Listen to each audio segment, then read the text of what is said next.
આજે રામકથા જ્યારથી મેદાનમાં આવી છે ત્યારથી બધાને પ્રેરણાથી બધા રામાયણ ઉપર લખવા માંડ્યા. આના પહેલા કોઈ નહોતું લખતું. તમે ગોમુખ તો યાદ કરો. આ બધું બહુ શરૂ થયું, એનું સ્વાગત કરું છું, પણ કોઈ સ્વીકારતા નથી. કારણ કે સત્ય સ્વીકારવું બહુ અઘરું છે.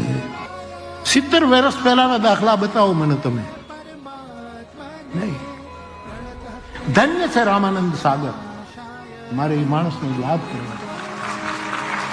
એમણે રામાયણ બનાવીને પોતે તલગા જડાવ્યા હરીશભાઈ, અને મને કહે બાપુ મને આ પ્રેરણા તમારી મેદાની કથામાંથી થઈ છે.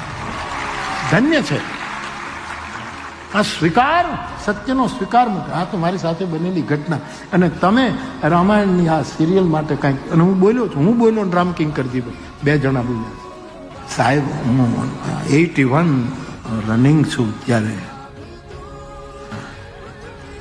70 વર્ષ પહેલાનું જોઉં તો કોઈએ કાંઈ અમારા ગામડાઓમાં અમારા સાધુઓ બ્રાહ્મણો ગામડું ભેગું થાય રામાયણની કથા કરતા હતા. ક્યાં હતું?